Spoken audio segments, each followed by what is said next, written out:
Good morning, everyone, and welcome to this meeting of the Scrutiny Committee of Perth and Kinross Council. Before we start the formal proceedings, I'd like to welcome the committee members, the officers, members of the public and press who join us today virtually for this meeting of Perth and Kinross Scrutiny Committee. This is the first meeting of the Scrutiny Committee since the 5th of February, which seems like a very long time ago, and it's the first since I've been elected as convener.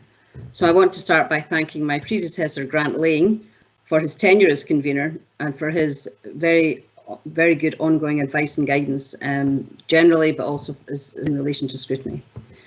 It's also the first meeting of the Scrutiny Committee since the emergence of the coronavirus in our midst and the ensuing lockdown and the Council moving to emergency powers.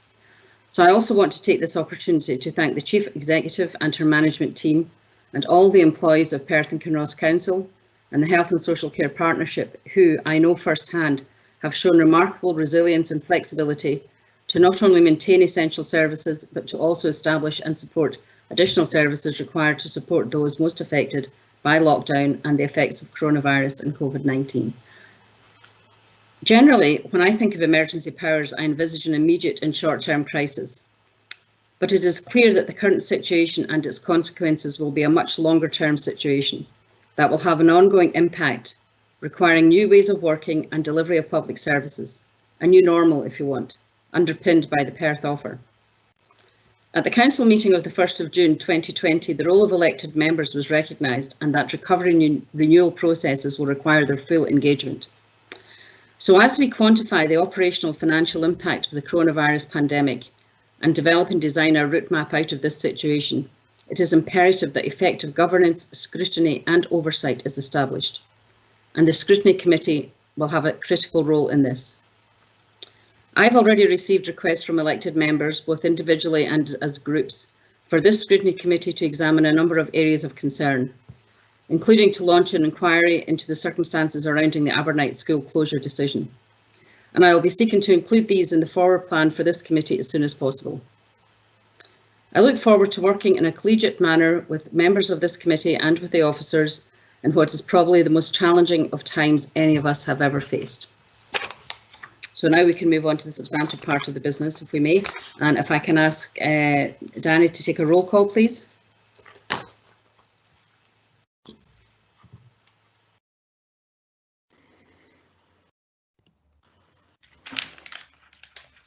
Danny, your mic's on mute.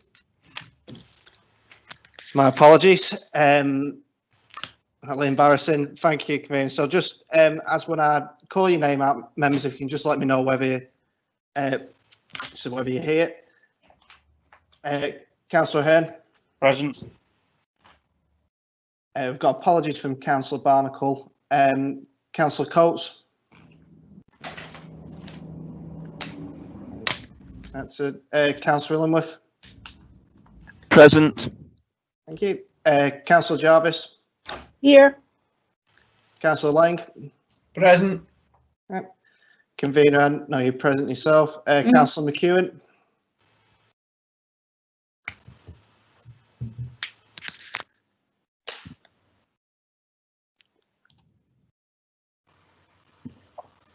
Sorry, Councillor McEwen.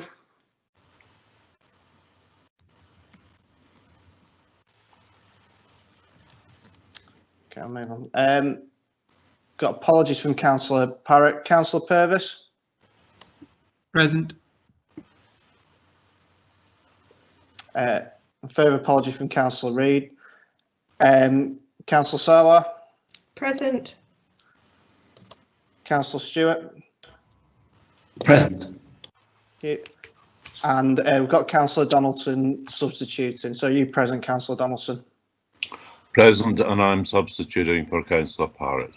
Thank you very much. And I've just got a message in the meeting chat that Councillor McEwen is he's in the meeting. He's present. Yes, I can see him, Danny, so he's present. Thank you, Danny. So before we move on to the first item of the agenda, just a short reminder to remind committee members to use the chat function if you wish to ask a question or make a comment. As this is the Scrutiny Committee, I'm not minded to restrict members of the committee to a single question, although obviously we will try and move the meeting on in a proper and timely manner. So if you have multiple questions to ask, if you can indicate that, so at least we can plan accordingly. So now I would like to ask if there are any declarations of interest today. I've put on Councillor Donaldson. on the chat just to declare an interest in, especially on the private business part of the proceedings, and that I'm a trustee director of Horsecross Arts. Thank you, Councillor Donaldson. Any other declarations of interest? No. Thank you. Convener, sorry, I indicated in the chat, maybe you can't see it. I have a similar declaration of interest. Oh, you have, yes. Item P1, also as a director of Horsecross Arts. Thanks. Thank you. Okay, so now we'll move on to the minute of the Scrutiny Committee of the 5th of February. Are there any corrections to that minute? Then can we ask for the minute to be approved? Oh, sorry again, Convener, I don't know if there's a delay on the chat, but I put in the chat. There is. Yes, there is a bit of a delay. It's come up now. Councillor Purvis, yes, you have a comment to make on the minute.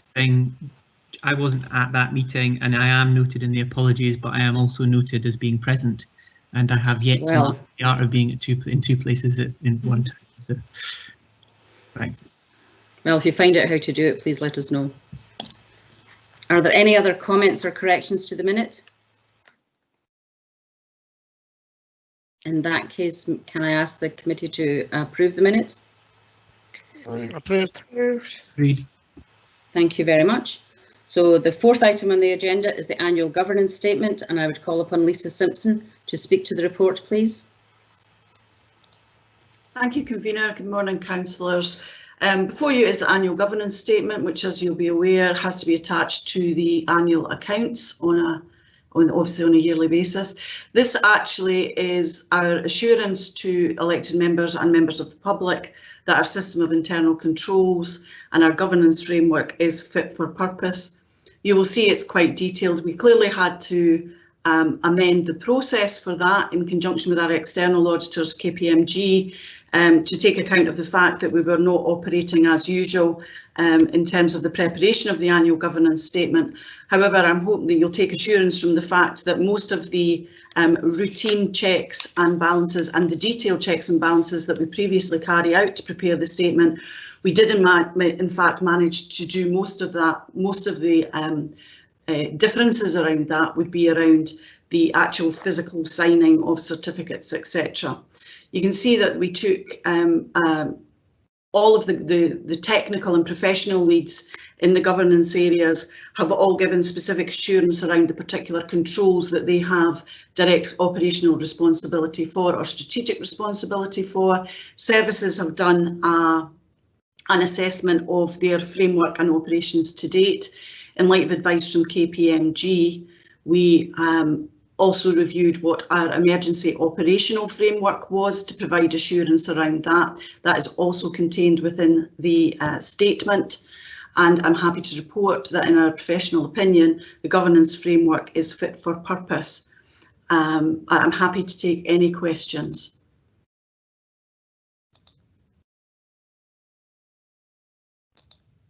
I have no questions indicated, Lisa, on this report. And oops, I stand corrected. Councillor McEwen. This question. Thank you, Convener. The question I have, the policy details that our subsidiaries and our associated organisations are held by our governance statement, but I want to expand on that. Obviously, at budget time, through our budget, we provide funding to other organisations within our communities, where we give funding to things like the Bloom groups. We've got the SIF funding, the Heart 200 funding. Are they held by these governance arrangements as strongly as the council is? Well, the statutory obligation is on the council as a public body to prepare an annual governance statement about the framework of its operational model. The arrangements as regards control around externally provided funding, you'll see with our subsidiary bodies such as Tayside Contracts, the Valuation Joint Board, the Health and Social Care Partnership and the 3 council ALIOs are all subject to this statutory process, and we rely on their The ALIOs feed directly and provide their assurance to us as an arm's length organisation. The other 3 entities are entities in their own right, and we rely on their statutory annual governance statement that they provide.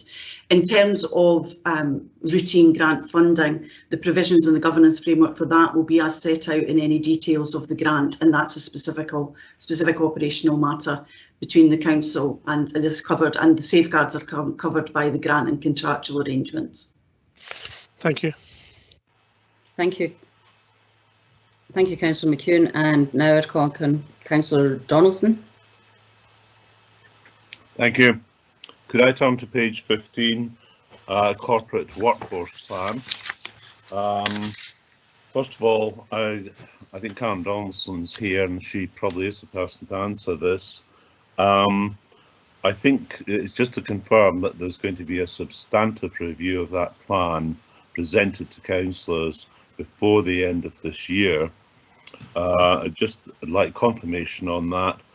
But tied in with that, I think it would be helpful to know, even as a broad indication, I'm not including teachers here because many teachers will have been redeployed doing things they didn't usually do, but excluding teachers, can she give us some indication since lockdown of the number of PKC staff and the percentage who have been redeployed? And tied in with that is, what is the current position? How much are we kind of almost back to what you might call normal?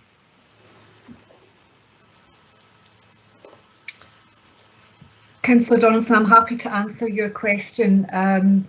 There was already a review of the corporate workforce plan underway prior to COVID, because the plan took us to 2020 anyway.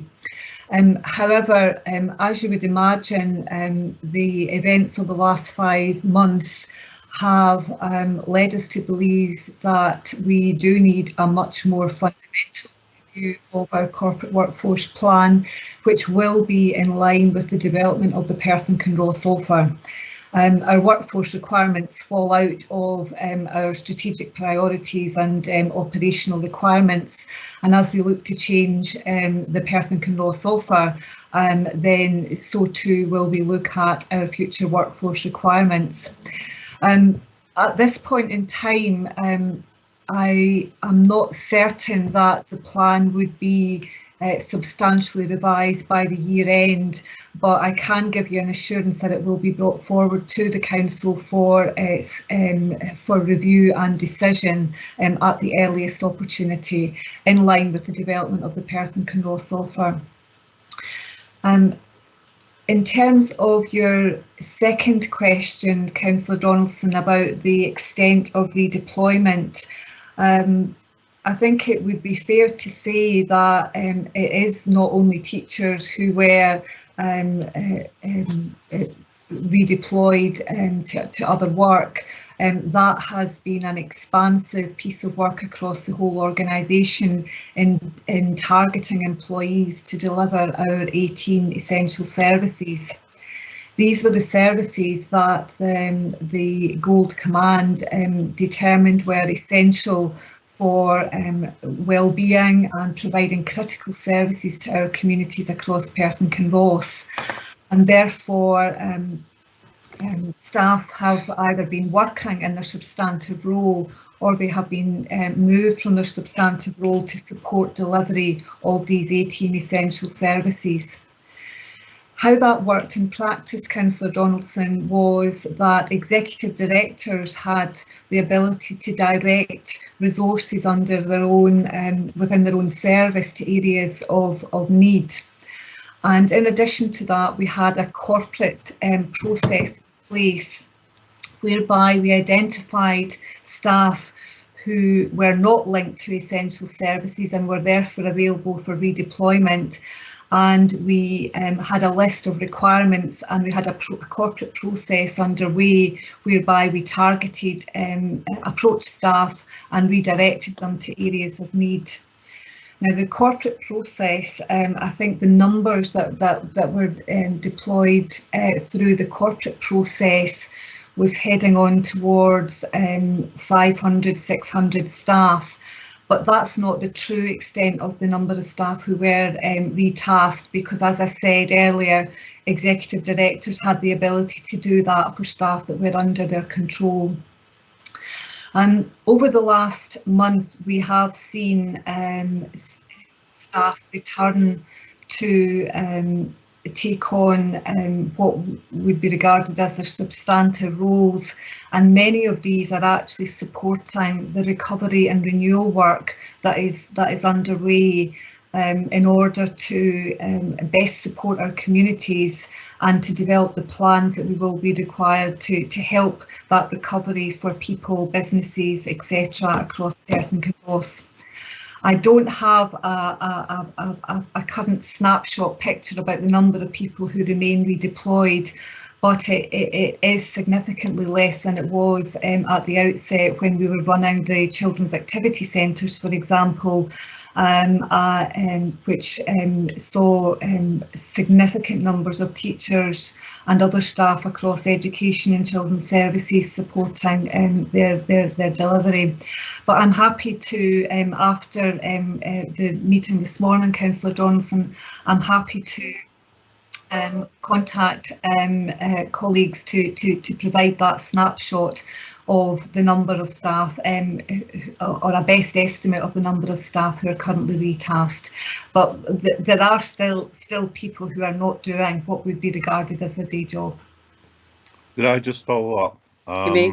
First of all, thank you. And I wasn't looking for precise exact figures. It was more of a broad indication. And obviously these things are fluid, and it's best estimates, but it would be helpful to get these figures so we know where we are. But tied in with that, and perhaps one of the few benefits of the redeployment is a lot of staff in PKC have developed knowledge of other areas of the council. And in that paragraph about the workforce plan, you do make stress about training, but your reference to training is primarily about elected members and also about leadership development in place for managers. What I'm more interested in is training for all members of PKC staff. Is there going to be in the revised workforce plan specific reference to what our training provisions and training arrangements are for our staff? Because it's about investment in human capital. Councillor Donaldson, absolutely. We have a well-established Learn, Innovate, Grow programme, which staff have been able to continue to access over the period of lockdown, because much of this is available online, and there have been significant additional resources made available to staff so that they can actually continue with their learning. Elected members who are part of the what's now known as the Member Officer Working Group for the Perth and Kinross offer, formerly Recovery and Renewal, will know that there was quite a bit of discussion and interest in developing a comprehensive organisational development plan which would underpin delivery of the Perth and Kinross offer. And therefore a significant part of that would be about upskilling, refreshing skills, as well as the behaviours and attitudes that are required as the council develops the Perth and Kinross offer. I think it would be true to say that over the period of lockdown we have seen such willingness and enthusiasm for our staff to learn new things, to acquire new knowledge, to learn new skills, to work with different people. And we've had such positive feedback from many who have felt revitalised, that they've really been able to make a difference to their communities during such trying times. And therefore it's our intention to continue with that investment in skills and look at how we can build on what people have gained throughout lockdown, and channel that energy and that those new skills and behaviours and attitudes to the benefit of our communities. Thank you. Thank you, Councillor Donaldson. Councillor Sarwar. Thank you, Convener. My question relates to community engagement, and I'm looking at 4.3 in the governance statement, where it talks about the need for transparency and the importance of effective engagement with stakeholders, and it particularly mentions community engagement. Further down under 5.1, when we come to the pandemic governance arrangements, it's not quite as front and centre. And so I'm just wondering if you can tell me more about the strategy to communicate with stakeholders, communicate with our community groups in particular during these emergency powers. And I'm really interested in what has worked and what hasn't. I'm happy to come in and speak to that on the basis that Fiona Robertson's actually on annual leave this week. Clearly the community groups were very involved with us. Fiona Robertson and myself were retasked to head up the Welfare and Communities work stream, Councillor Sarwar. So the existing communities team were basically operating as normal, but in a virtual environment. So there were the usual linkages and connections made with the community groups across the area. Clearly, as we were planning a response, and I know that communities mobilised very, very quickly, particularly around the shielding group with people who were particularly vulnerable and couldn't access, because their local intelligence was far swifter than the data transfer that we got from NHST side. So they mobilised very quickly, and it was absolutely clear that the local communities had a far greater sense of those who were vulnerable and in need of assistance. So that the need to make connections with all of these community groups was a priority for the welfare work stream. Within a few days, we had contacted all of the groups that we knew of, all of the established groups, and we had them mapped.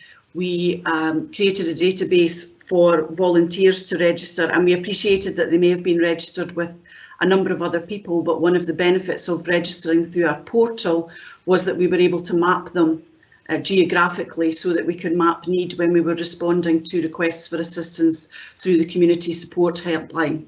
We did contact all of the community groups that we were aware of directly, by email, by telephone. There were some virtual meetings set up. As new and ad hoc little groups were emerging just to help very localised need, like helping just in their street, or the Good Samaritan, the Good Neighbour approaches. As people were becoming active, we were reaching out to them and asking them if they needed any support and any help. We contacted everybody to ask if there was anything they wanted us to signpost on the web page. We put as much information about the national guidance that was coming out, and any support arrangements that we could put in place. We were linked with PCAVs on that. We were making sure that any of the key messages, we were employing translation services for that. PCAVs were handling that aspect for us. We were checking in with volunteers, and on the one hand, it's actually a success story, but I know it was quite frustrating for a number of volunteers who had registered to provide assistance and then were never called upon in some areas. And that was basically because it didn't get as bad as perhaps it could have done, and that the arrangements that were in place and were deployed quite swiftly managed to contain and mitigate most of the risks that were emerging from the immediate response. Now part of as shielding has come to an end and the welfare work stream in terms of direct provision of food distribution, etc., has come to an end, we do recognise that there is an ongoing need to provide support to the community, particularly around food insecurity. So we are now in the stages of, under the Equalities and Empowerment work stream, which is part of Recovery and Renewal. We're now engaging with all of those groups again to see how many people, what we have to offer going forward, what could we do. We've done lessons learned as part of the ward meetings. We're engaging with the community groups as well. There was quite effective communication with an awful lot of the key community groups. We weren't aware of a particular communication problem with the groups. Any requests for support, where community groups were doing food initiatives. We were doing things like stocking food larders and using the central distribution hub to deploy resources and provide help. We put in additional support from council staff to support food bank, etc. So it was basically relying on the operational networks and the operational role of the communities team, as was with all the additional people who were working around the welfare work stream, and linking that up. We did have the 0345 number as well, which was widely publicised, and we processed in excess of 12,000 calls through that line. So the networks were effective, I think, possibly not as prescribed, and maybe that was a benefit. And I think that's one of the things that we've learned from that trying to put in place a very formal structure, we could have wasted an awful lot more time developing the structure. What we did was actually got on with the task, and the feedback from the community groups that we've managed to engage with so far as part of our lessons learned and the reflections on some of that, the feedback around that has been quite good. And if there are particular issues or particular areas where we could have done things differently and with hindsight could have done things better, then I'm more than happy to hear examples of that. I'm happy to have discussion offline with you, Councillor, around that. Thank you, Lisa. Can I'll just any follow up? Just follow up, just to say that I think what you hit on there about, you know, having that, being able to have a flexible structure and getting rid of the bureaucracy was some of the feedback, but it was really just from the first ward meeting that we had. There was, which I'm sure you can find out quite quickly, the feedback was, I think, that there was still a need for an increased communication, and the groups represented, it was mixed, it wasn't totally like that. And one thing that was really interesting was John Corrigan was very highly spoken of, which obviously is that community team structure already in place. So it's good that that was really well utilised. But I think there was some negative feedback that communication could have been increased. And going forward, that's something that they're still looking for. Absolutely, and happy to take that on board. I wasn't at that particular meeting. Yesterday we had a meeting in Highland Ward, and that was extremely positive about a lot. So I think it's also that bit about different smaller communities may have had different experiences, and I think that there's a learning in that as well, that the one size definitely does not fit all. And so from the Equalities Empowerment workstream, we're absolutely open to hearing any feedback and to make sure that whatever we continue doing, we do better. Thank you. Thank you. Thank you both. Can I call on Councillor Colin Stewart now, please? Thank you, Convener. And just before I start my questions, I think I've got 3 issues to raise. Okay. Just to echo what Councillor Sarwar said there in terms of our experience in Ward 2. The first point is just, it's really a point of correction. I suppose if I were to frame it as a question, it's could we correct the repeated references throughout the annual governance statement to the integrated joint board, or from the integrated joint board to the integration joint board. Karen, would you like to? Yes. Thank you. The second one is section 7, the 2018-19 governance statement improvement update. And there's a statement there that identified several areas for review, further review and or improvement: communication engagement, performance management, community empowerment, information governance, workforce planning, ALIOs, and the relationship governance in the integration joint board. And it says that it's not been possible to obtain information about progress in these areas, and progress will be scrutinised by service management teams and the appropriate council committees as and when possible. So I sit and have and sat on a number of committees which might have been expected to deal with some of those issues. I don't remember a report ever coming to a committee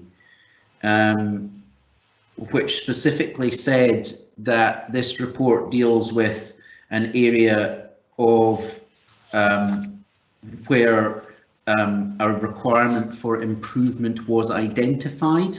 Now, we have had reports variously about workforce planning, community empowerment, communication engagement, but my point is that if the reports coming to committees don't say this was a required area for service improvement, how how are we properly informing elected members that that was required and this is the output? Lisa, would you like to address that one, please? Yeah, happy to. I think that's a valid point, Councillor Stewart. I think if there are areas which have been flagged under the annual governance statement, then in terms of that feedback and closing the loop, it would be it would be useful to make sure that there's an explicit reference into that. I would also like to provide some assurance that it's not that there's been no improvement work done across these areas. I think that all of these areas now are basically feeding into the work that's being done under the Perth and Kinross offer. I don't know whether either of the directors who are in attendance would wish to speak around some of the bits that impinge upon their particular areas. But I think that the reference, if there is further updates coming to specific committees, I think that's a valid point to make sure that we reference this back. But I would say that most of that now is probably wrapped up in how we go forward as part of recovery and renewal and the shaping of the Perth and Kinross offer, because all of these areas will have to change and be different and be more effective in certain ways in order to deliver on that. But I do think that the point about making sure we reference back to identified improvement actions when we're making reference in other committee reports is a point well made and taken on board. I don't know if the other directors would like to come in on any aspect of that. Can I just make a comment here? I was actually going to save comments to the end because I was picking up something similar to what Councillor Stewart had raised there, and also around section 10, which is about further areas for improvement.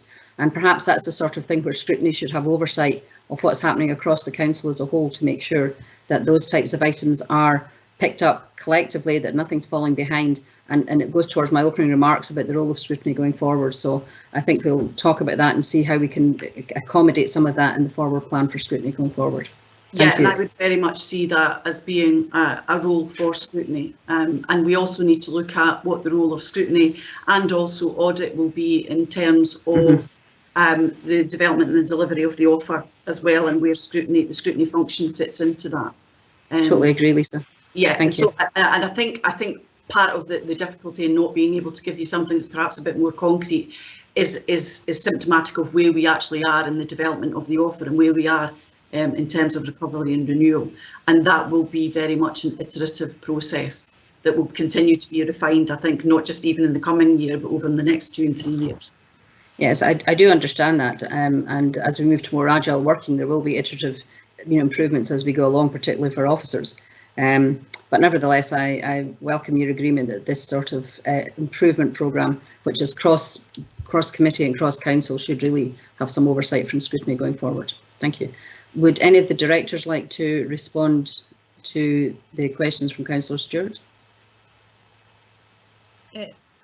Thank you, Councillor McCall.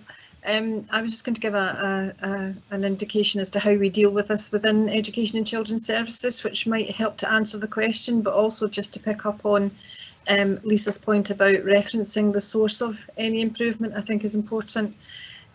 We undertake an exercise on an annual basis, which is reviewing all our work against the key indicators in the annual governance arrangements, and from that we would identify areas where we think we need to improve. Now that might not always make its way through to the report that you've got before you today, but what we would do is feed that into our service improvements. Some of that might feature in the business management improvement plan that will come to scrutiny committee, but I agree with Lisa, what we're not doing is referencing some of those improvements back to that activity in terms of reviewing our governance arrangements.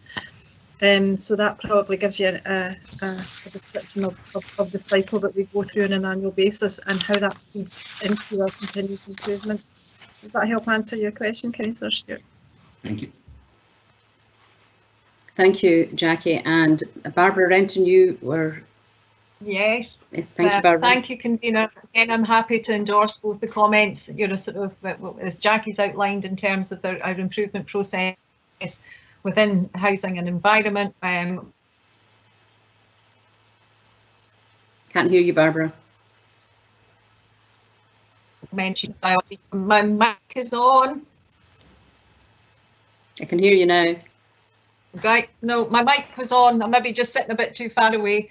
I would, sort of just happy to endorse what Jackie said in terms of the way that we look at improvement within housing and environment, but also agree that we should be clearer about where those improvements are coming from, so that we should be in our committee reports and sort of where they are, but also to identify corporately that clearly communication engagement, performance management and community empowerment go across the piece.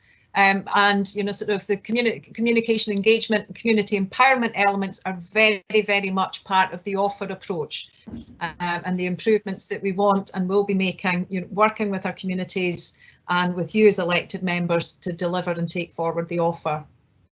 Thank you, Barbara. Okay, so that's, I think, is that everything answered for you, Councillor Stewart?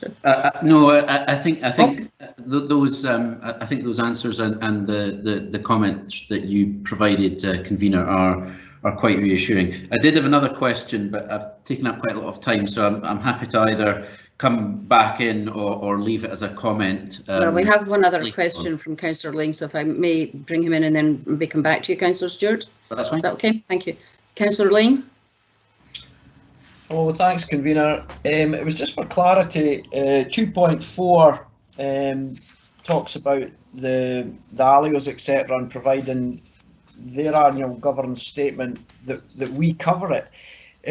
Given the difficulties we've had over recurring difficulties we've had with some of the ALIOs over the last few years, who signs off their annual governance statement? Is it themselves? Or do we sign it off as being effective? Lisa, do you want to respond to that? Yeah, happy to respond to that. The ALIOs themselves do not provide an annual governance statement. They don't have a statutory requirement to provide an annual governance statement. What they do is they go through the assurance process that our own services go through. So they complete the questionnaire, and the relevant monitoring officer, who in this case is Fiona Robertson as the Head of Culture and Communities, she provides the certificate of assurance as regards the statement of internal controls around the three ALIOs. The other three have are a different legal entity, so they have to provide statutory annual governance statements themselves in their own rights. So they provide that for themselves because they are assuring their own boards and stakeholders that their internal control framework is appropriate and the governance framework is fit for purpose. They then provide, we then rely on their statement for that as assurance to us, because it's them that they have to sign that off. The ALIO ones, we do the evidence gathering and the checking and feed that assurance into ours. And you will see that as part of that process, because of some of the concerns around the governance framework with some of the ALIOs, that's why there's an enhanced requirement to attend scrutiny committee and why there's been more active involvement on the back of what that assurance says. Thank you, Karen. Councillor Ling, any follow-up? Yes, so just so I can understand, so actually the council, through the council officers, has been signing off, we'll name it Horsecross's governance statement and governance procedures over the last, say, 5 years. Well, it's not a case of signing off. What we would be doing is we would be identifying where there are areas and where there are difficulties and where there are things that are working okay. And particularly, you will know that there have been some areas of concern with Horsecross, which is why that's fed into the scrutiny process. So it's not a case of signing off and not a case of signing off that there have been no, because the assurance process has identified the areas for action and improvement across the ALIOs, which they then have been feeding back into the scrutiny process for the scrutiny to monitor what improvement action and activity is undertaken. Okay. Okay, thank you, Councillor Ling. I actually have a question for Karen Donaldson, if I may. It's a follow-up to Councillor Donaldson's questions on workforce planning, and I'm just wondering, and I'm assuming that these will go before the joint consultative committees of the council with the employee groups, and I'm just wondering when those might resume or reconvene. Yes, we always consult and involve our trade unions in reviewing and developing our workforce plans. So you will be you'll recall that we've done updates and feedback on performance at some of the committees that you may well have attended, Councillor McCall. In terms of the JNCT has been meeting. There have been a number of issues that have required decisions to be taken by the JNCT. In terms of the Joint Consultative Committee, the next scheduled date is the last Thursday in September. Over the last 5 months, there has been much closer working between the trade unions that are represented on the Joint Consultative Committee and the JNCT because of the intensive work in relation to the children's activity centres and preparing for return to schools. Because of course schools are covered by our staff by not only teachers but non-teaching employees as well, who are covered by the trade unions in the other committee. So there's been much closer working and sharing of information across the groups. Okay, that's encouraging to hear. I look forward to the next joint consultative committee taking place. Thank you. Now I'm going to bring back in Councillor Stewart for his other question, and then Councillor Donaldson. But before I do that, Lisa Simpson would like to make a point of clarification to Councillor Lang's question. Yeah, it just suddenly struck me that I may not have answered the specific point that you were trying to make, Councillor Lang. In terms of who gathers the evidence and who provides the evidence, that would be the role of the Horsecross executive. So the chief executive and the finance officer, etc., would provide all of the evidence, which would then be looked at and interrogated by the council.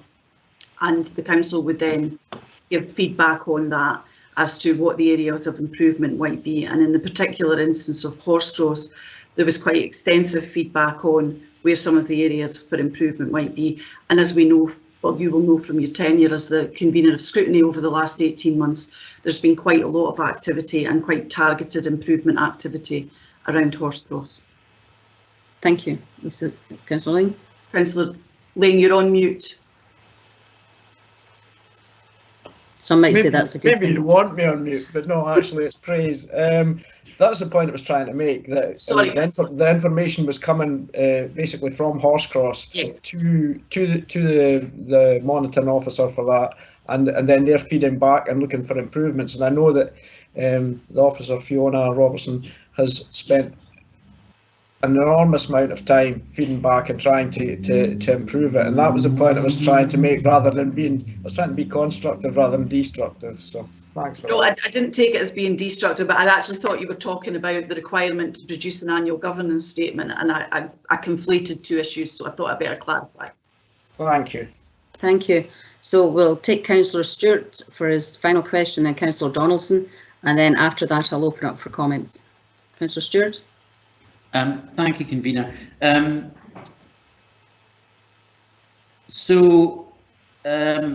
It was just on the issue of how assurance is provided. We've got a reference in the annual governance statement at, no, I can't remember which section it's at. It was 6.6, I think. And also the certificates that would normally be provided by the directors, and 6.6 lists the officers who provide assurance within their own areas. And it's just a question, I think, about whether a chain of assurance, which is how I see this, is appropriate, and whether officers would be, having worked in quality assurance myself, I believe that assurance is provided by objective evidence rather than simply by a chain of one person assuring the next person up, assuring the committee. And I wonder whether officers would be willing to engage in looking at a way that elected members can receive objective evidence to provide assurance rather than simply assurance statements or annual governance statements. I think it would be more, I think there might be an opportunity for elected members to receive more assurance if we saw objective evidence rather than a chain of assurance, if you see what I mean. I take that point on board. I mean, I think that this is a quite a significant exercise because we are looking at providing assurance around an extensive system and framework of internal control across a highly complex organisation. So therefore, there is the objective evidence that is gathered and is filtered through, and the reason that it's filtered through to the certificate of assurance process is that's in accordance with good practice in terms of SIPFA, and it's an expedient process to get it to the point that it has to be in preparation for the final accounts. I think the whole issue about how do we get assurance that and remember, this annual governance statement is about the system of internal control, which is a part of the overall assurance that councillors would probably be looking for, and that relates to whether or not we are delivering on outcomes or delivering key objectives and key priorities. And I do think the whole performance and assurance framework is something that can always be refined and can always be better. And I think that that's been part of the work that has been identified in looking at how do we report performance and provide assurance around the controls, because the risk side is the other side of the coin to the performance aspect, and that has been something that we have been looking at. We were in the process of reviewing our performance management framework and looking at more effective tools to be able to relay that very information to you, but COVID has slightly derailed some of that work. But the good thing, the plus side around COVID, is that it has given us a clearer sense of direction and purpose around the offer. So an awful lot of that will be brought into that, and we will be looking at a governance framework to complement and make sure that it can deliver on the offer. So that clearly is a key area, Councillor Stewart, that we would be wanting to look at, and that will be filtered through with some initial work being done with the Policy and Governance Group in conjunction with the MOG or the subgroup of the MOG, and ultimately brought to Council, and we will use Scrutiny and Audit Committee as our critical friends in that. Thank you. Thank you. Councillor Donaldson? Thank you. It's a question, not a comment. No, I understand. Page 16, the Council's transformation programme, and that's been a mainstay with the Council really over the last 6 to 7 years, maybe slightly longer. There's going to be a report, I understand, to audit on the 16th of September. But can I ask two specific things? One, when does that programme actually come to an end? And secondly, exactly how is it going to be replaced? I know there's been talk of continuous improvement, and that's fine, and also clear reference to the Perth and Kinross offer. But I think what does matter is that councillors can actually see and can review the totality of change and improvement, and on projects, specific projects, as a totality, and across all areas of the council at once. That's me. Thank you. Barbara, do you want to reply to that, or Lisa?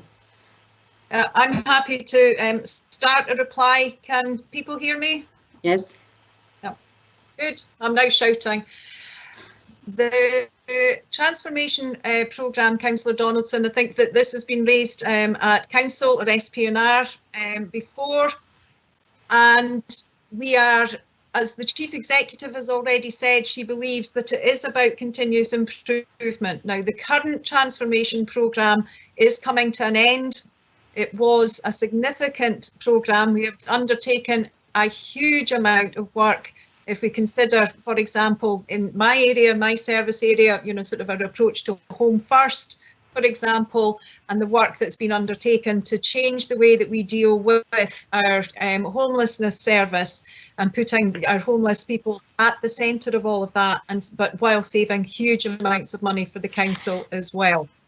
So that has been successful. Yes, we will be bringing a final report in relation to the work that has been undertaken, as we then develop an approach that will possibly not be called transformation, but will outline the areas of improvement that the council will be undertaking in due course. And I can't give you a complete timescale for that because we are still working, sort of in terms of response. We're starting, sort of doing our impact assessments to allow us to plan ahead in terms of recovery and renewal and the work that we want to carry on with the offer.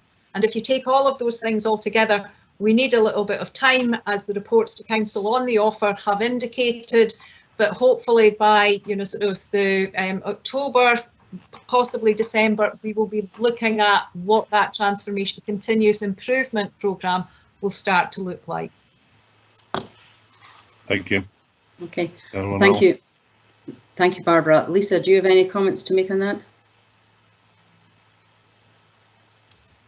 No, I think that Barbara's probably covered all of that. I mean, the transformation programme was put in place and was appropriate at a point in time and has come to a natural end. I think as the Perth and Kinross, as we now look at the Perth and Kinross offer, it's about, again, looking at that whole scale, and rather than badge things up as being transformative, I think what we're genuinely looking to do is across the piece deliver better outcomes in whatever way, and we want to embed that improvement mindset and that change and transformation mindset as part of the day job. So it doesn't need to be badged up as something different. It simply needs to be embedded as business as usual, because managing change, seeking improvement and delivering better outcomes is actually the day job of officers and elected members and public servants in the main. Thank you, Lisa. Jackie, you wanted to come in? Yes, thank you very much, convener. It's really just to say that some of the transformation projects had a long life, and I'm thinking particularly of the REACH transformation, which was the remodelling of residential care, and there's a report coming to Lifelong Learning Committee as part of an annual update to its next meeting. And what we really need to be thinking about in terms of that progression is in successful areas like that, what would be the next phase? What would be the next thing that we would want to do in terms of our recovery and renewal, and to take those successes forward? So those are the kind of things that I would anticipate coming through in terms of education and learning and children's services as part of the recovery and renewal work streams. Thank you, Jackie. Yes, you may, Stewart.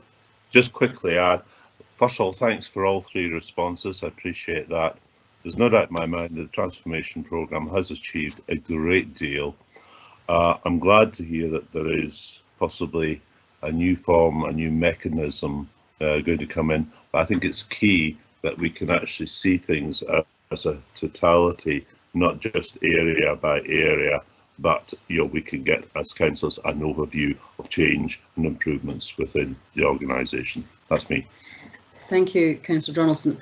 I think, again, going towards my opening remarks, there is a role for scrutiny in terms of scrutiny of service delivery, subject to having been to service committees in advance. So I think, as I mentioned earlier on, we're going to be looking going forward as to how the scrutiny committee can play a more active role in some of these in terms of oversight, particularly cross-functional, and particularly as we move towards more agile way of working. I think Lisa summed it up earlier on where she said we forgo the formal setting up formal structures and just get on with it, which really it could be an analogy for agile working in practice. So I think as that happens, you need to make sure the checks and balances are there and that the oversight and governance and scrutiny is there too. So I would seek to work with officers to include some of that in the forward plan for scrutiny. Thank you. So now there are no more questions, so we'll move on to comments. I have Councillor McEwen, followed by Councillor Purvis and then Councillor Illingworth. Councillor McEwen. Thank you, convener. If there's one thing I've learned as a councillor, in my time as a councillor, is that the public are really concerned about how we use their money. And I think that the annual governance statement shows that our council itself has processes by which we can demonstrate that our money has been spent effectively and it's been monitored and it's been used as it should do. I do think that this level of scrutiny, this level of governance needs to also be applied when, as councillors, we give money to other community groups. The easy example at the moment is the Community Investment Fund, which is £600,000 a year. And I think the public do need to know that that money is spent efficiently, effectively, and it does deliver on what it said it was meant to deliver. I don't think that these groups need to go into the same detail that this report describes for the council, but I do think that the public do want to know that their money has been spent effectively and it has been spent in a way that achieves the outcomes that was described when the money was awarded. Thank you, Convener. Thank you, Councillor McEwen. Councillor Purvis. Thank you, Convener. First, I would just like to echo some of the comments that you have made about the need to change our governance arrangements and adapt them to match the greater flexibility that we'll be giving to staff on the ground going forward as part of the Think Yes approach and the Perth and Kinross offer. So I would just like to echo those. My substantive comment is about the COVID-19 pandemic governance arrangements, and I do have a number of concerns I would like to raise in this comment about them. First, I would like to echo some of the comments that others have made about the great work of staff during the coronavirus pandemic, many of whom have gone above and beyond. And this comment is not a criticism of their work, but rather of the way in which we decide what our staff do. I do have a concern at point 5 in the governance statement about some of the suggestions that appropriate governance arrangements are in place, and indeed in particular appropriate political oversight is in place. In my view, the use of emergency powers has been excessive and unnecessary. I think it would have been perfectly possible to continue having elected members making decisions, even if using smaller committees than before, for example, the Strategic Policy and Resources Executive Committee. I think there is no excuse once virtual meetings were in place for not resuming full democratic decision making. This has resulted in a democratic deficit and I believe has undermined confidence in the public in our decisions in our communities. I seem to spend a lot of time during the coronavirus pandemic apologising for some of the decisions that the council had made when I and colleagues had had no input in making them, which is a real concern. And while there have been some improvements during the coronavirus pandemic, and I have been the first to state them at the council meetings and committee meetings, that still does not negate the fact that there have been poor governance arrangements in place, in my view. Many other councils, the Scottish Government, the UK Government, have managed to manage the coronavirus pandemic while continuing to make decisions democratically and ensuring that appropriate scrutiny and governance arrangements were in place for elected members to scrutinise those decisions. And I'm not sure why Perth and Kinross Council could not have done the same thing.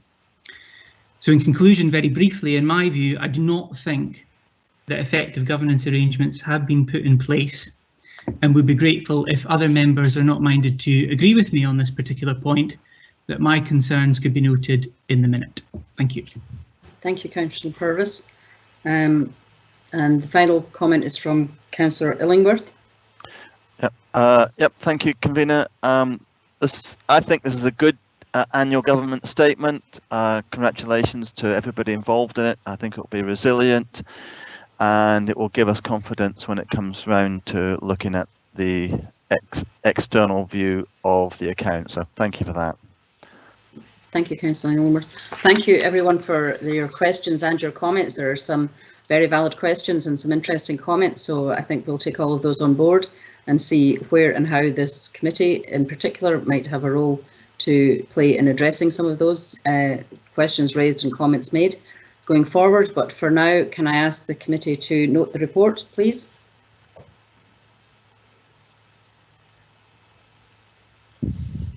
Agreed. No, agreed. Noted. Noted. Thank you. It might be easier to ask if MD doesn't want to note it, given in our virtual world. but nevertheless, I'm going to take it as noted. Thank you very much indeed. So now we move on to the next item of the agenda, which is the COVID-19 risk management arrangements, and I would ask Keith McNamara to introduce the report, please. Thank you very much, Convener. Good morning, councillors. This report aims to reassure the Scrutiny Committee that amongst the other activities that officers have been engaged in helping people stay safe and provide essential services over the period of the pandemic, we've taken a robust approach to the COVID risks, and we have pursued our vision of remaining a risk intelligence council, and being aware of the wide range of risks and being flexible and responsive to the risks which have evolved over time. When the pandemic started, we established a dynamic risk escalation and establishment process with a risk register, which gives clear oversight of what the key risks are. And since the pandemic has progressed, this has been examined on a fortnightly basis through our command structure through Silver and Gold Command. Some risks have escalated, some risks have been brought on, some have been dropped off or been passed on to individual services to lead on. And individual services indeed were asked to look at their own risk registers to make sure that any COVID risks were factored into these. We're at the stage now where, as the immediate response subsides, when we're moving towards recovery and renewal, we're looking to move away from this standalone COVID risk register and integrate it into both corporate and service risk registers and incorporate it into our way of business. So the risk register itself, at a point in time, I think it's about a week and a half old now, and obviously it's quite a dynamic situation. Things have even moved on since then, but that outlines the status of where we are in terms of what the risks are, what our inherent risks are, what our controls, residual risks, treatments and mitigations are. Convener, I'm more than happy to answer any questions. Thank you, Keith. Are there any questions?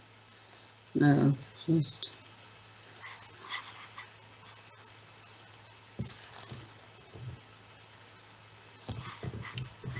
I have a question from Councillor Illingworth. Yeah, Convener, I've got three suggestions, if I can do that. First of all, this is a very complex document, the spreadsheet at the bottom, and I just wondered if in future, if it comes back again, then we could see this in a page per workstream or page per risk format. The second suggestion is it would be quite useful to have a explanation of the difference between inherent risk and residual risk that's on the document. I had to go look it up, and inherent risk is before the risk is, the underlying risk, and the residual risk is after the actions have been taken, but that would be quite useful. And the third suggestion would be to have a work stream around, or a risk register of the risk of overcaution. There's a very important line in the annual government statement about managing risk proportionately. There are lots and lots and lots of disadvantages to lockdown in all sorts of ways. And currently, the stats look really good. There hasn't been a death in Scotland for 2 weeks. The modelling done by the Scottish Government indicates that prevalence is dropping by about 24% a week. In England, there is what the Office for National Statistics describe as a slight increase in prevalence, but that hasn't been transmitted into increasing hospital stays. So what I would caution against is overcaution. So I'd like to put that on the risk register. And what is your question, Councillor Illingworth? I'm not quite sure what your question is. It's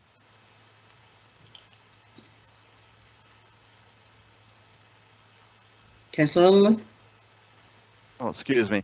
Yeah, it's a suggestion. Can we put a line on the risk register for overcaution? Keith?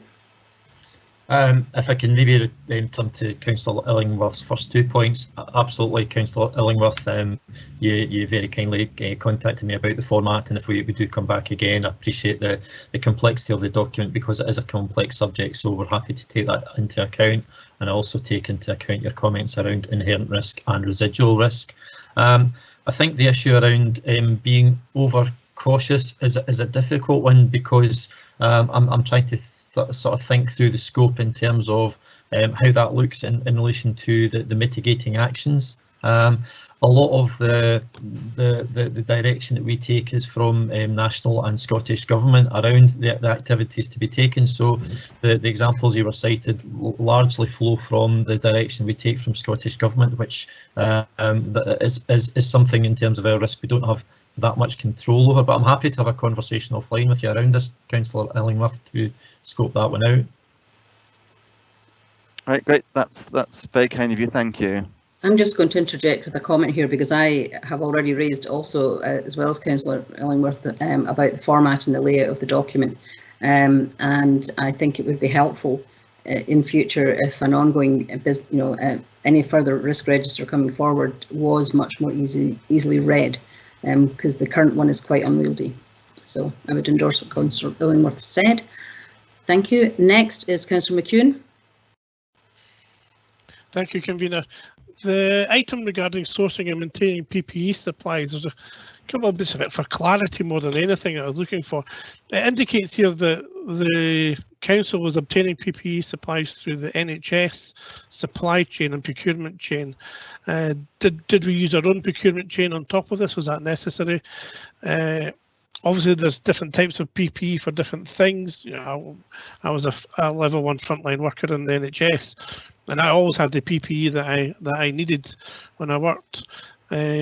So the two questions there, I suppose, are: did we always have the PPE we needed, and did we ever have to purchase the sort of the level of PP3 masks, or do we regard PPE as soaps, detergents, alcohol, face masks and pinnies? Is that the type of PPE that we were purchasing as a council?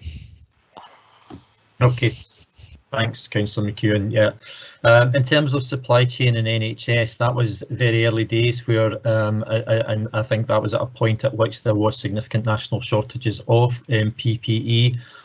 There was effectively a reserve of centrally held PPE for the NHS, particularly around things like health and social care. We didn't, in the very early days, some of that was distributed to things like care homes, etc. But that, certainly for the last 3 months, at the very least, we've sourced all our own PPE, as basically the market has stepped up to provide, and we're in a very healthy position in terms of PPE, and we have multiple weeks of stocks across the board. In terms of the specific level of PPE, it's maybe a level of detail I'm not fully au fait with. All I would say is each of our activities in the council is risk assessed. It is risk assessed with our health and safety team, who have much more expertise than myself on the issues that you've raised. And we have in stock various levels of face protection, which would be available for the relevant need of officers concerned. One of the issues we've had is sometimes officers have looked to source or use PPE which is at a higher level of standard than they actually need for the activity that they have, which actually then dilutes the source for people who actually need it. So what we have is a very robust specification of what PPE is needed for each job, so that people are actually using the PPE which suits their own purposes. Thank you, Convener. Thank you. And then I have Councillor Jarvis. Yes, there's no doubt about it. We certainly need a dynamic risk register, and it's good that things are going away. But my question is, how quickly will it ramp up again? Should we be unfortunate enough to have a spike here in, Perth and Kinross? Happy to answer that, Councillor Jarvis. The last risk, in fact, it was one that was relatively new onto the register, was around, which I think we're maybe calling in the risk register a second wave, but it really is in relation to localised infection. There's a couple of things that we're taking into account if that was to happen. Firstly, because we've had the experience of the initial lockdown, we have the experience and expertise to ramp that up again. So things like retasking of staff, which we've talked about, the retasking, we have that bank of availability of staff to be retasked into other roles. So for example, some staff have trained in health and social care activities. They still retain that training and knowledge, and they know they're effectively part of a reserve force if we need to move people around there.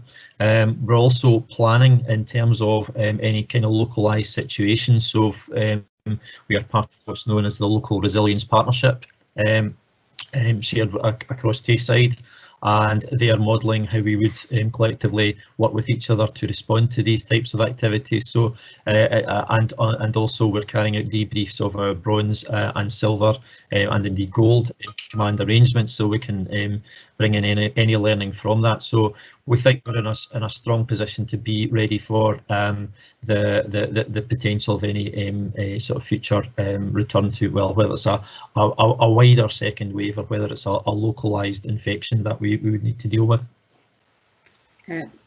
Yes, thank you. The people who have been multi-skilled, will they have sort of retraining refreshers if and when necessary?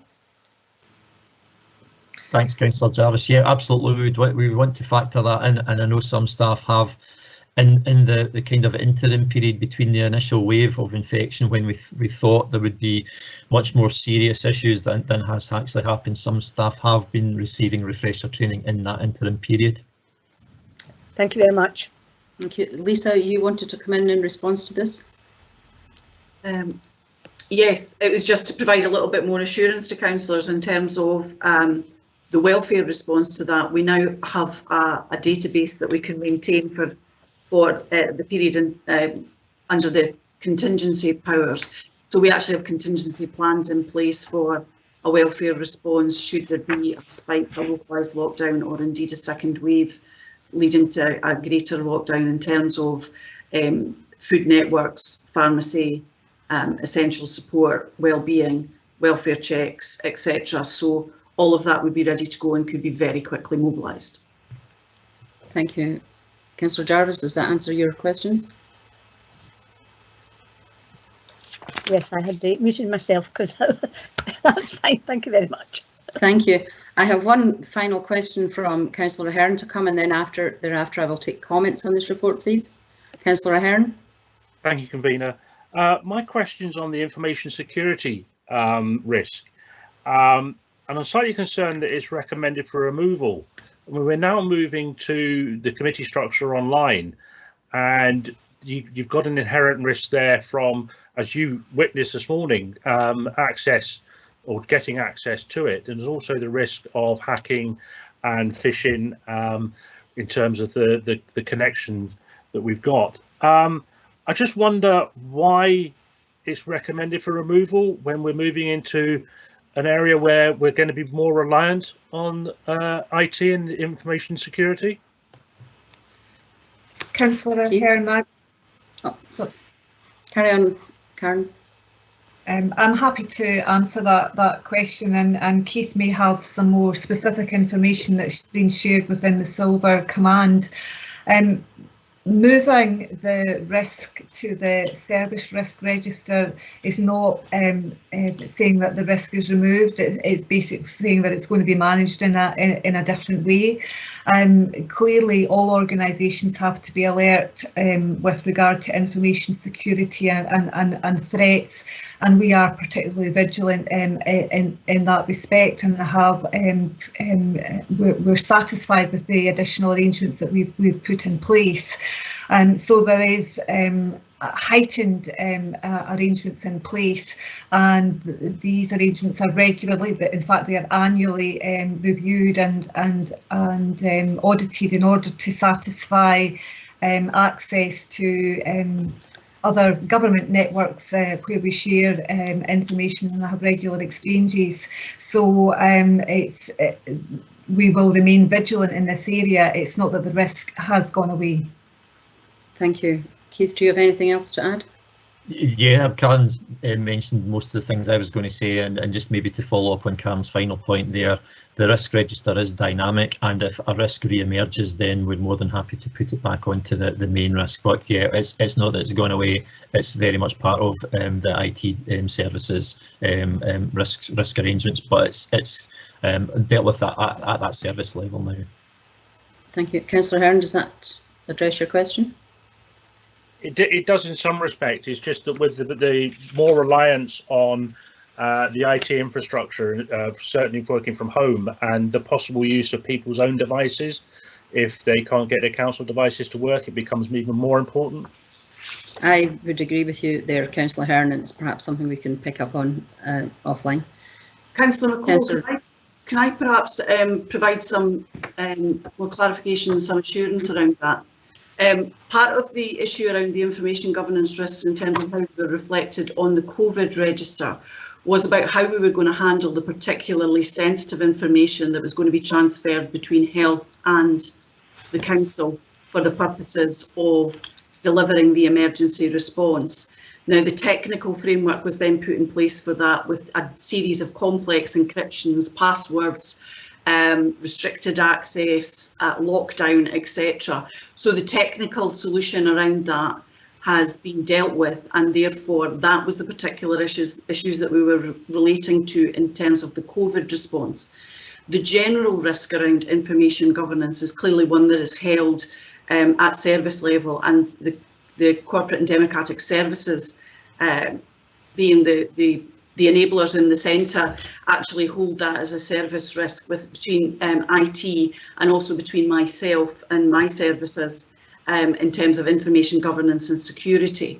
So the usual safeguards and reports in terms of the security of information is already a managed risk within that service, which we report annually to in terms of cyber security and information transfer and exchange and the various protocols that are in place. The virtual environment, you are correct, has, I mean, we have to look at that risk through a different lens, but in terms of the security and the levels of security that have been put around the team environment and the virtual environment and using your own device, that's all been subject to quite scrutiny, it's quite rigorous encryption and password and protection and second layer password protection, etc. So we're satisfied that the arrangements that are in place at the moment for managing information in the virtual and non-virtual environment are being managed as part of our day job. The specific COVID register was relating to the particular information that was being transferred around shielding and direct response. I don't know if that helps or further confuses Councillor Ahern, but happy to have any other discussion offline. No, that does help. I know this was about during the COVID, but when we're working in a virtual environment, that's still covered under those rules. Yeah, and that would just be managed as a normal council risk, not a risk that's pertaining to COVID, although COVID has been the issue that has prompted the virtual interaction. But that is now something that we now have to manage as the day job. Thank you. Thank you. That ends the questions in this report, and I have a couple of councillors want to go into the comments. Councillor Donaldson, followed by Councillor Lang. Thank you. I'm not a regular on this committee, but I just want to make 2 points. First of all, I think it is important, and it's not being overly cautious, it's to provide assurance is that we do have built into our systems, our processes, resilience, and it's not wasteful expenditure. In fact, you ought to view it much more as an insurance policy. And like most insurance policies, you pay out your premium each year and you may not get anything for it, but if an emergency does strike, then it's worth its weight in gold. Secondly, can I amplify the comments of both Councillor Illingworth and Councillor McCall about the actual risk register itself. And I think this matters because it's not just for us, but for members of the public. And I have to say, quite frankly, it is a complex, I think actually cumbersome document. I think it could be made much more user-friendly. I found it very difficult to read, even online. And if you even magnify up to 400 when you can read it, then you've got to scroll up and down and across on the document, so you lose the measure of the full document. Genuinely, I don't think the heat maps on the document are of special help. It may be that we have to do that. I think the other thing that would be helpful is, because on this we're measuring the likelihood of an event and the magnitude of an event, and then multiplying them together. I think if you take your highest risk score of 25, I think people relate to it much more if you take both parts out of 10 and you get effectively a percentage. So if you have on the very first one here, you would show 100%, and that really, I think, will alert people much more than just a score of 25. So all I'm trying to say is, we've got to keep in, maybe I'm used to, and it's a much smaller organisation, the Heritage Trust, who I think actually do a very good risk register, and it's easy to access. But even if you could do the actual register with an appendix with relating to the specific comments, but I think it's important that it's user friendly and members of the public as well as councillors can access this and actually use it on an ongoing basis. That's me. Thank you, Councillor Donaldson. Councillor Lane. Thanks, convener. I was heartened by Keith McNamara's comments about that we will be following basically the Scottish Government's guidance on how we relax our controls, etc. Obviously, the biggest risk and the risk register here are what will affect it most is if we have another spike, and that affects our income and everything moving forward and the economy. So I take a slightly different tack than Councillor Illingworth, and I'd be happy for us to be slightly more cautious so that we don't have a second spike, and these risks can be mitigated, because if we have another bout of COVID-19, all these risks will be doubled or tripled up. Thank you, Councillor Lane. So I don't think, I'm really heartened to hear that Perth and Kinross are not going to go off on a tangent and try and do things differently from what the Scottish Government are suggesting. Thank you. Thank you. Okay, Lisa, do you want to make a clarification point around the risk register format? Yeah, happy to say that. The format of the risk register is based on industry good practice. But I do accept the point, particularly where we're looking at it, trying to look at it online, that it's actually quite unwieldy. And I think personally, Keith and I will have a chat about that offline. And I think maybe been presenting the risk issues to Scrutiny, and indeed if we're presenting the risk register at any point to audit, that we might actually take the approach where we do that by way of a presentation, where we draw out what we think, what are the key risks, and what are the mitigating factors, and around some discussion, some focused discussion on that, and just simply have the big, rather unwieldy risk register as a background paper, so that if people do want to delve in, that they can. But I do appreciate that for a meeting environment, particularly a virtual meeting environment, that the risk register was really quite hard to read. And absolutely we need to take that on board and make that much more accessible, not just for the elected members, but also for the public. Thank you, Lisa. Keith and I will take that as an action offline. Well, I'm looking forward to seeing that. So thank you for your comments. Before we leave this particular paper, I just want to have a couple of comments of my own. I was particularly pleased to see that there was indeed a risk register for our current COVID pandemic response. Although I have to say, on first reading, it felt more like an issues log than a risk register, because they're all at quite a high level, and perhaps some consideration might be given as to how we separate issues from risks, because it's at a high level in terms of the risk identified. Therefore, the mitigations and the outcomes are at quite a high and collective level as well, and they don't get down to the granular detail that sometimes is required. I totally and utterly agree about the layout. I'm not sure if we'd want things necessarily to be extracted, but I like Lisa's suggestion of giving a highlight report, but with the full report attached, but still it would need to be in a better layout and readable format. The final point is, I think it might be worthwhile also considering how we look at our corporate resilience risk register and how that needs to be informed by and combined with the COVID risk register, because there will be a knock-on effect on both, and it might be helpful to see what the impact to business as usual is when we're looking at risk specifically around COVID. So that's the main comments that I have around that. And as I have no other comments, then can I ask the committee to note the report? Noted. Okay. Thank you very much, everyone. So now we move on to the record of decisions under emergency powers, and this is a list that's been reported already to full council meeting. Unfortunately, we have not been able to put together a paper to explain the legislative and governance framework that these decisions were made under, although I hope we will be able to come back to that at a future point in time. But we've all been through this before at full council as elected members. It reflects decisions taken in compliance with the scheme of administration and with the appropriate guidance from the UK and Scottish governments. And if there are any questions on the specific decisions, I'd open those up now to members. Councillor Purvis. Thank you, Convener. I have 4 examples of where I think that emergency powers have been used either unnecessarily or inappropriately. I'll maybe ask 2 and then see if other people come up with the same ones. Okay, good idea. Back to me.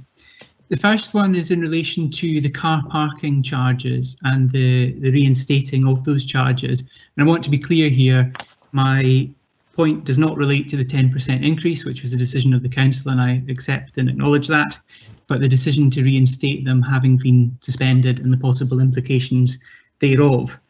My concern here is that there was a paper, a finance paper, to the full council on the Wednesday prior to the Friday where this decision was taken. And while I appreciate, and we'll come on to later about the schools decision where that was very quick and a decision had to be made very quickly, I assume that a decision on the car parking charges was something that would have been able to be anticipated earlier on. So my question is, given that in particular this, and I'm not suggesting this was the intention, certainly not, but it did have political implications, as you can see from the press coverage, why the decision was taken to make this decision under emergency powers rather than bringing it as part of the finance paper to the full council. Who would like to answer that question? It's me, Councillor McCall. Thank you, Barbara. Okay, so the original decision in relation to car parking charges had been made as a response to the reduction in bus services across the whole of Scotland. And what we wanted to do was support all staff who still required to travel to make that as easy for them as possible. And that part of that approach was then to make car parking free across all our car parks within Perth and Kinross. In relation to the decision to move back, I think that, you know, sort of that was in reflection again about the reinstatement of most bus services, and a reflection that has been reported to the sounding board and to the council about the actual future viability of the car parking account. And that was, you know, sort of, as we have seen over the number of reports, you know, sort of facing up to the point, you know, sort of that we were reporting about a £800,000 reduction in money that it would have in it, and that would have, if it got to zero, would have an ongoing impact on the council's revenue budget. In retrospect, possibly we should have done it differently, but that was a decision that was taken by Gold Command, and I believe that it is still the right decision. Thank you, Barbara. Thank you, Convener. I won't make any additional comments because it would be straying into a comment. I might save that for later on. The second point that I will make first is about Abernight Primary School. Is this a question or a point? A question, sorry. There is a point and then a question.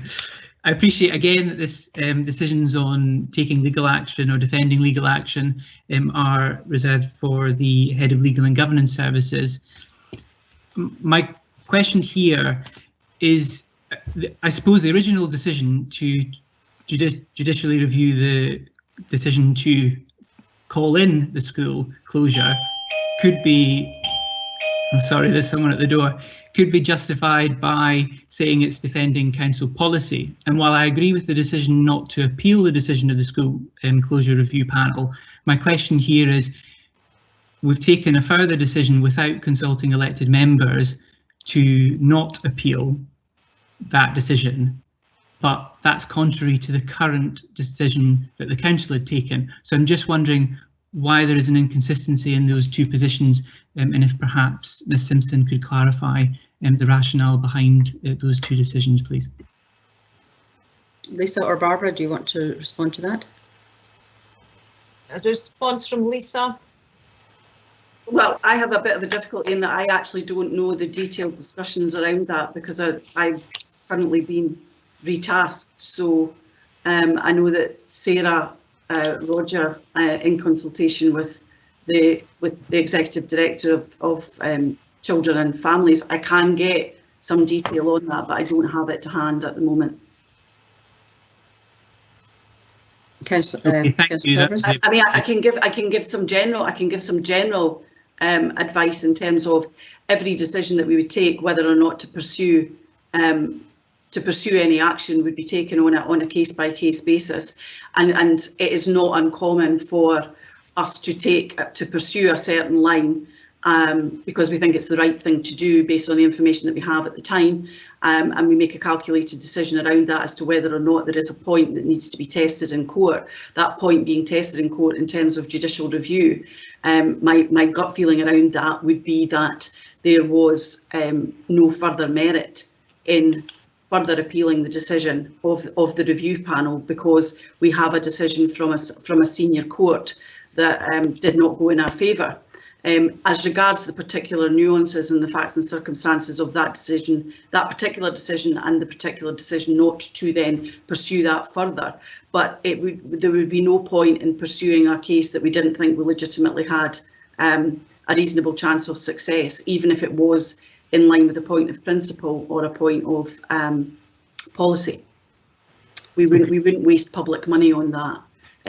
If there was nothing further to be gained in our professional opinion. No, as I say, I agree with the point. It was just the question about effectively it's a reversal of council policy. That was the question. Councillor Purvis, thank you. If I may, I mentioned in my opening statements that, that we have been approached by a number of councillors on a range of issues they would like Scrutiny Committee to look at, one of which is the whole situation around the Abernight Primary School, and so perhaps we can take your points on board once we launch that formal review of that process. Okay, thank you, Convener. Thank you. There are a couple of points of clarifications and supplementaries to Councillor Purvis's question, so I minded to take those first before going on to further questions on this paper. So Councillor Colin Stewart and then Councillor Grant Lane, please. Thank you, Convener. It was to follow up on Councillor Purvis's question about the car parking charges. I think there was a specific issue that Director Renton maybe didn't get to in her answer, which was the question was about the timescale. So there was a council meeting at which point there was a finance update, and there would have been an opportunity to have brought that decision to the council. But then the decision was taken by Gold Command a day or two before the next sounding board meeting. The objective of the sounding board meetings is stated in the earlier paper 4 on the annual governance. The objective of the sounding board meetings was to provide appropriate political oversight. We were meant to be getting consulted on decisions, and it just seemed that the timescale that was between a proper democratic forum for making a decision or the alternative sounding board forum for getting feedback and consulting with elected members representing all political groups. There was no need to have taken that decision in between, you know, in such a short time scale, because it was at the end of June when we were reintroducing them at the start of August. So there were weeks of opportunity. So it was just, why was the necessity to take that decision in particular without referring to either the democratic forum or the alternative arrangements for them. Barbara, you go to. Yes, thank you, Councillor Stewart. I hope that, and I would like to make sure that sort of you don't think that there was any impropriety by officers in undertaking that decision. No, it's just that it wasn't referred to either of the agreed fora for consultation and feedback. Okay. And that has been the way that some other decisions have been taken as well. And you will be aware that council papers are prepared some significant time ahead of release as well. So there was a timing issue for that. But there is also, in terms of our statutory requirement to publicise when we were going to, actually at car parks, when we were going to reintroduce the parking charges, and to be able to provide that information, sort of to the public and to the media as soon as we possibly can. I think that we're accepting that, sort of there probably was a slight breakdown, sort of in terms of communication, but it certainly wasn't any attempt for officers to introduce a car parking charge without any due adherence to the processes that we had in place, because we thought that elected members wouldn't agree to it. And I would like to make that completely clear. Thank you, Barbara. Thank you. Is that fine, Councillor Stewart? Thank you. Councillor Lane, you have a supplementary question to Councillor Purvis's question? I'm not sure which one of Councillor Purvis's question, but it was regarding Abernight and the decision of the review board. Did we even have any right of appeal to the review board and decided not to take it, or was there no right of appeal? That was just a simple question. Thank you. Karen? Or Lisa, sorry. Sheena's actually here. I can answer that question. Sheena, here? No. Thank you, Sheena. Sheena Devlin, are you here? Councillor Cole, I've just joined from another Welcome. meeting. Thank you very much. Thank you. In relation to Councillor Lane's question, yes, there is a right of appeal to the decision from the school closure review panel. Thank you, Councillor Lane. Okay, anything else to add? Thanks. No, thanks. I'm glad the decision was taken not to appeal it, but I wasn't sure if there was a right to appeal. So that's clarified that for me. Thank you. Okay, thank you. Now I'll come back to Councillor McEwen. Thank you for your patience, Councillor McEwen, as we dealt with those supplementaries. Your question, please. Thank you very much, Convener. As part of the process here going forward, one of the most important things is the Test and Protect initiative, and I know that we have had environmental officers assigned to that team to help NHS Tayside in their activities should Test and Protect be needed. On the report it says that started in May for a 4-to-6-week period. I was just really wanting clarity if that's continuing and we're going to continue to support NHS Tayside throughout the autumn and into the winter with the Test and Protect process. If I can come in, Convener. You may, indeed. Thank you. In relation to the use of our officers at the very start of the 4-to-6-week period and across the 4-to-6-week period, then there was absolutely no requirement for our officers to be used, because thankfully the level of sort of work was quite low, and NHS Tayside were able to do that themselves.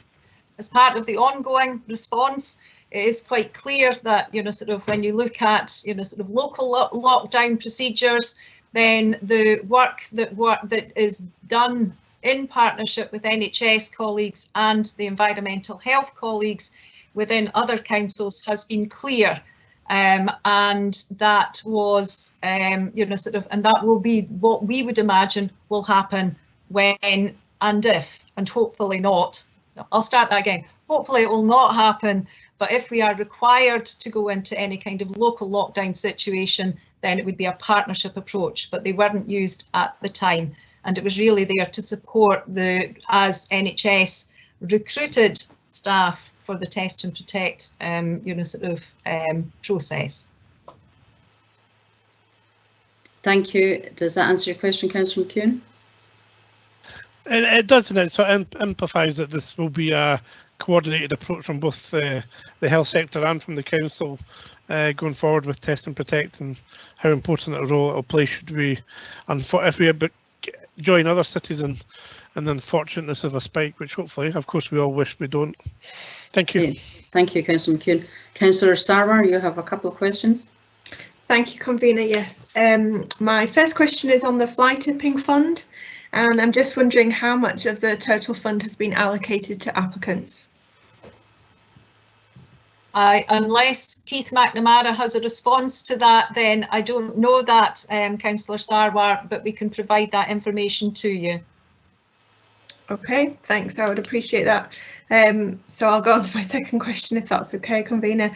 My second question is about the school meals and the provision of payments that we've made, and I just wanted to make a comment first of, I think it's really impressive the work that has been done on this and how much we've been able to do, and including the holiday hunger, to be able to carry on those payments over the summer holiday, and what was already identified earlier about moving forward, that we're going to be able to continue looking at food insecurity, and I just want to echo that is such an important work for us to do. My question is, in terms of children going back, if parents feel that they would rather provide a packed lunch because they have worries about the provision of food to do with COVID, and they would rather provide that food themselves in a packed lunch, are they able to apply for school meal payments? Would they be able to apply for help with this?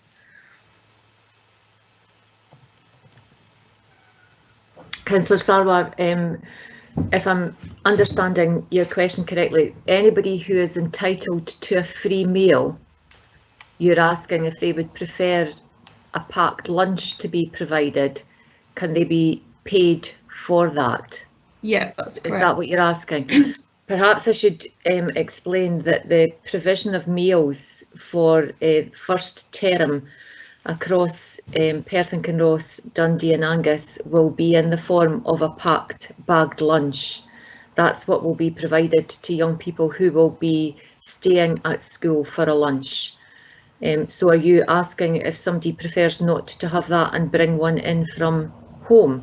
Because obviously meals have been provided to youngsters at the hubs very safely over the whole period that, you know, they have been in operation. We haven't had any concern around that. So I suppose we would want to discuss with any individual parent about their particular circumstances. And I can't answer just now without speaking to my colleagues in finance about how that might work if you're choosing not to avail yourself of the lunch option that's provided, but would rather have that money made available to you to provide a packed lunch. I would need to look into that a bit further. Thank you. Councillor Sarwar, does that answer your question? Yeah, no, I think that helps. It was just really to explore whether it was an option. Okay, thank you. I think then we'll go back to Councillor Purvis, who has another 2 questions. If you can be concise, please. Councillor Purvis, I think time is moving on. It's not you specifically, it's just generally. I'm looking at the running time of the meeting. Thank you. I'll just cut it down to one then. The final question is in relation to local action partnership funding. And again, I'd like to clarify that this is about the core budget and not the community investment fund funding, which I appreciate there are specific governance arrangements in place for that, where the council does have a role. My issue here is it's not just about emergency powers, but also about linking in with the Perth and Kinross offer and the desire to devolve more budgets to communities. We have decided with the emergency grants, which obviously is very welcome, to support community groups through the local action partnerships, and then again non-coronavirus related groups to support them with grants from local action partnerships. My concern here and my question is, why has the council taken this decision, and why has that decision not been left to local action partnerships to decide how money is best spent in their local area? Who would like to answer that question? Barbara, perhaps? I'm not sure I can actually answer the question. I think that part of that was that local action partnerships are the distributing body for the funding that we do have in terms of community grants. But the actual detail of the question, Councillor Purvis, I wouldn't be able to answer you immediately, but if you can come back after we've spoken to the team.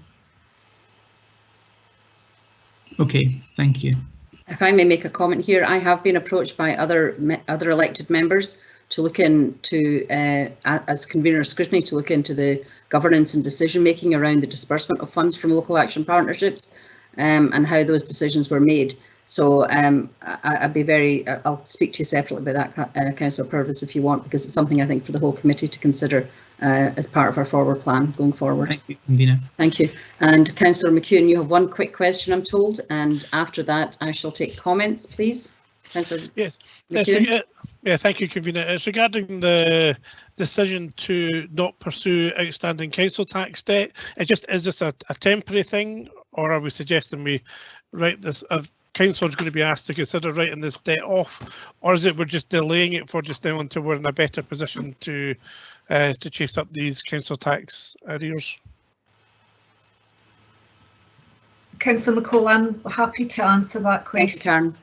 The council has moved to follow up and recover council tax now, so we have amended all of our correspondence and had a fair bit of communication through our normal communication channels to prepare people for that. So we are now taking steps to recover that. So and indications are that that's going well. People are working with us in order to make those payments, but we are very alert to the fact that there may be some economic impact in terms of the ending of the furlough scheme, etc., that could have an adverse impact on families, on family income in due course, and that's why we encourage contact with both our council tax team and welfare rights team, so that people can talk about these issues and get the advice and support and be directed to what we can do to work together rather than ignoring the problems. And that has been the focus of our communications with individuals and also through our general communication. So I hope that gives you an assurance about how we're approaching it sympathetically, but also recognising that this is an important revenue stream for the council. Thank you very much. And yes, what you said, Karen, that does actually give me, I think that is the right approach to take this forward and try and arrange the repayment of these debts, but in a manner in which people can manage given their own individual circumstances. Thank you. Thank you, Karen. So I have Councillor Stewart with a comment, please. Thank you, Convener. I think my comment is not on any of the specific decisions. It's on the generality of the decisions taken under emergency powers. I mean, when if we refer back to the example that I asked the supplementary question to Councillor Purvis about on the car parking charges, and to make absolutely clear for Director Renton, for members of the committee, for officers, members of the public and so on, I'm absolutely not suggesting there was any sense of impropriety, and I fully understand that the car park trading account is running down and that the car parking charges would have to be reintroduced at a certain point in time. And it's also, as Councillor Purvis said, not about the decision to apply the 10% increase, because that was a decision taken by council, but it is about the fact that when, initially, as a member of or one of the two members of my group alternating attendance at the sounding board, where there was not the opportunity to discuss and consult and give feedback on situations at a sounding board meeting, that happened by email. That practice tailed off as the months progressed through the emergency use, the use of emergency powers, and the decisions taken by Gold Command. There was a very short time scale here between the opportunity to make a democratic decision and the opportunity to at least get feedback from the sounding board. And when that feedback was sought at the sounding board, there was not unanimity there amongst the unanimity of agreement with the the decision that it should be that the car parking charges should be reintroduced in August rather than perhaps at a later date in September or October. There was not unanimity there, so it wasn't something that, you know, there was disagreement that elected members would have liked to have had the opportunity to ask officers to reflect on, recognising all the while that as the way that we were working, emergency powers, it was the whole command who were taking those decisions. I do think, and I would like to agree with Councillor Purvis's earlier comments on the use of emergency powers in relation to what he said on item 4 on the annual governance statement and the record there in terms of the use of emergency powers. The vast majority of the decisions in this paper, we've got 11 pages worth of decisions there. The vast majority of these decisions could have been taken by elected members, particularly once we'd had the first virtual committee meeting, which I think was a Planning and Development Management Committee meeting. After that time, after we had worked out the mechanism for committees to take place in public, then we could have had decisions coming to committee. We could have had a full council meeting to set up an emergency powers committee. We have already, within the standing orders, the opportunity for urgent decisions to be taken by the executive subcommittee of strategic policy and resources, which is set up. There is a membership defined. All of those opportunities were there. The vast majority of these decisions could have been taken in a democratically accountable and scrutinisable manner in public by elected members, and I think that the use of emergency powers, and I've expressed this, I'm saying it in public, I have expressed it in private to officers. I think that the use of emergency powers has gone too far. It has been in many cases unnecessary, and I think it's gone on too long. And I just wanted to put those comments on the record and align myself with the comments that Councillor Purvis made earlier in the meeting. Thank you, Councillor Stewart. I have no further comments on this paper, other than one of my own. I think that this, oh, I tell a lie, there's suddenly a flurry of comments coming in. So I will take Barbara Renton first, who wishes to respond, I presume, to Councillor Stewart. It's just a small point, but at the committee the council meeting in the 20th of May, the council agreed to extend the emergency powers until the 30th of September, and although that was subsequently revised until the 17th of August, so that the council had agreed that those emergency powers, as noted within the paper at May, were to remain in place. Thank you, convener. Thank you, Mrs. Renton. You called you Councillor Renton there. Councillor Lane, do you have a comment? Thanks, convener. Whilst I have some sympathy with Councillor Stewart's opinion, I think that this pandemic was sprung upon us. Nobody asked for it. There was nothing in plan. I'm happy that the decisions taken, maybe don't agree with them all, but I think the decisions taken by Gold Command and under executive powers were justified. I, like many of the elected members, want to go back to committees as soon as possible, but I understand the workload that was involved for officers preparing these committees and pre-agendas, etc. So, all in all, I'm glad that it's been brought forward to the 17th. We go back, but I would like to commend officers for the work they've done, and a couple of these examples that I nearly called her Councillor Renton, Barbara Renton said there that maybe they would have done things differently, although she agreed with that. But you're acting under pressure and not getting a day off on that. So I think, in the whole, we as the SNP group are glad to be moving back to this, but I would like to praise the officers for the work they've done. Thanks. Thank you, Councillor Lane.